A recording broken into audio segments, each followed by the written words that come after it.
Halo Sobat Desa, jumpa kembali dengan kami di sini. Kali ini kita akan bahas tentang Gua Selarong, Bantul, Yogyakarta. Disimak ya Sobat, jangan lupa like, subscribe, dan tekan tombol loncengnya ya, biar kita lebih semangat membuat konten-konten menarik untuk Sobat Desa semuanya.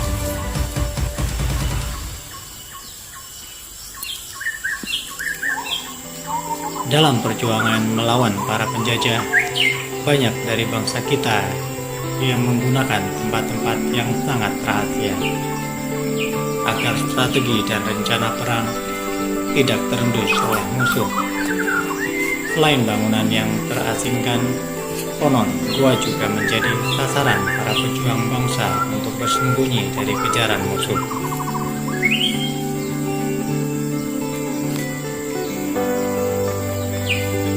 Gua Selarong berada di Kabupaten Bantul, tepatnya di Dusun Kembang Putihan, Pajangan, Bantul, Yogyakarta.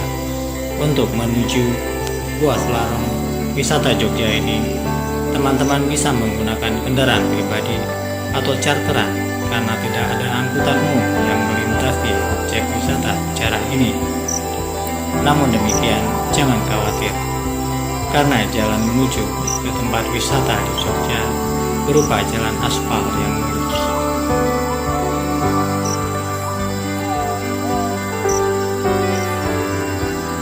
Sejarah paling terkenal di tempat ini ialah mengenai tempat persembunyian Pangeran Diponegoro. Karena Gua Selarong secara kasat mata memang buntu, namun bagi Diponegoro dan para pengikutnya, Gua Selarong merupakan pintu gaib untuk masuk menuju ke dalam perut bukit kapur tersebut. Menurut mitos, itulah sebabnya yang membuat mengapa Pangeran Diponegoro dan pasukan setianya akan sangat sulit ditangkap dan sama sekali tidak pernah tersentuh atau sekalipun terlihat oleh mata pasukan Belanda jika sedang bersembunyi di Gua Selarong ini.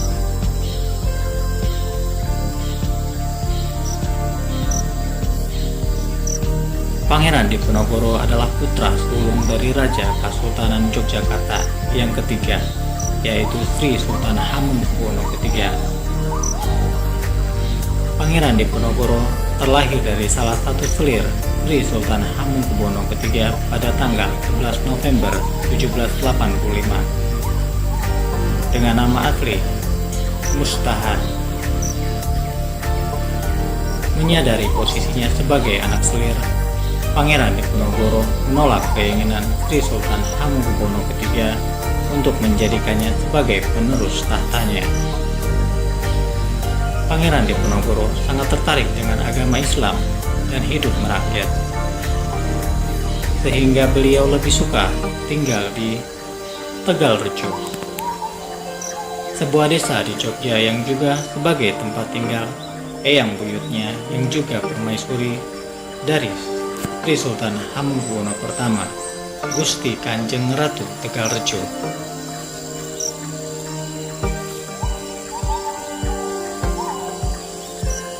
Pada awalnya, Pangeran Diponegoro tidak begitu mempermasalahkan kehadiran Belanda ke tanah Kasultanan Yogyakarta. Namun semenjak pemerintahan Sri Sultan Hamengkubuwono V, Pangeran Diponegoro mulai terusik dengan Belanda. Hal itu dikarenakan antara lain adanya sistem perwalian pada pemerintahan Keraton Yogyakarta. Pada saat itu, Sri Sultan Hamengkubuwono V diangkat sebagai raja pada usia 3 tahun. dengan didampingi anggota perwalian yang di dalamnya termasuk Pangeran Diponegoro.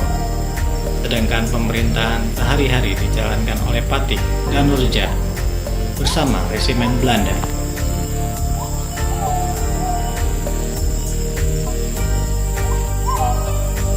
Pemberontakan Pangeran Diponegoro mencapai puncaknya pada saat meletusnya Perang Jawa, atau lebih dikenal dengan sebutan Perang Diponegoro. Perang ini tersulut akibat Belanda memasang patok di tanah milik Pangeran Diponegoro. Selain itu, memang beliau sudah muak dengan tingkah Belanda yang tidak menghargai adat istiadat serta memahami rakyat dengan pungutan pajak. Maka meletuslah perang yang dimulai pada tahun 1825 tersebut. Pangeran Diponegoro sendiri dikenal sebagai salah satu tokoh yang mengobarkan semangat perjuangan rakyat di bumi dengan semboyannya Sadumuk Batu Sanyari Bumi Dikahi Tekan Pati, artinya sejari kepala sejengkal tanah dibela sampai mati.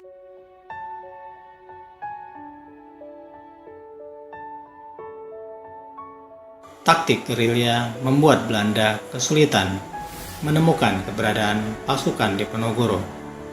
Memang selama berperang, Pangeran Diponegoro selalu menggunakan alam sebagai pendukung peperangan tersebut. Sebagai pribumi, tentu Diponegoro beserta pasukannya sudah sangat familiar dengan alam di wilayah Yogyakarta. Sedangkan Belanda sama sekali tidak memahaminya. Pada saat perang ini, pihak Belanda menggunakan berbagai macam strategi. Hingga pada puncaknya, Belanda mengerahkan tidak kurang dari 23.000 pasukan untuk menggempur pasukan Diponegoro. Suatu hal yang belum pernah terjadi pada saat itu. Strategi Belanda yang berhasil menghentikan perang ini adalah strategi tipu muslihat, yang memang selama berada di bumi Nusantara ini, strategi tersebut banyak digunakan dan berhasil. Karena tipu muslihat yaitu dengan mengadakan perundingan damai antara Pangeran Diponegoro dengan kompeni Belanda diwakili oleh Jenderal de Kock di Magelang, yang membuat Pangeran Diponegoro ditangkap sekitar tahun 1830 dan diasingkan ke Manado. Kemudian dibuang ke Makassar hingga wafatnya pada tahun 1855. Dengan peristiwa ini, berakhir pula lah perang terdahsyat di wilayah Kesultanan Yogyakarta.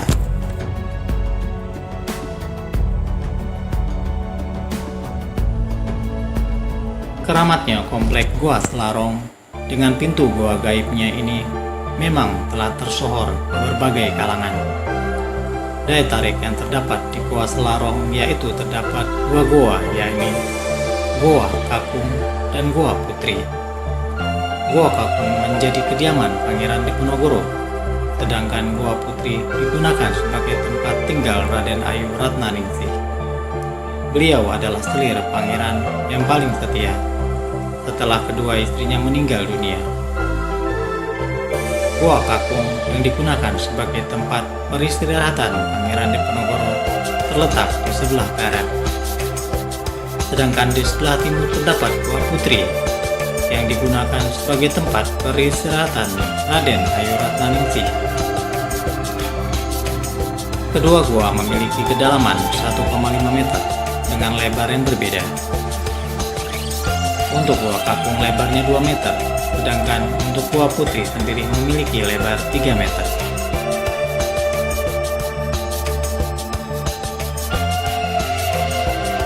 Selain daya tarik alam yang ditawarkan di objek wisata Gua Selarong ini, juga terdapat daya tarik budaya yang ditawarkan di objek wisata ini, yaitu Grebeg Selarong, atau disebut juga dengan Gunungan Seribu. Marilah kita jaga warisan leluhur kita. Bangsa yang besar adalah bangsa yang menghormati jasa pahlawannya.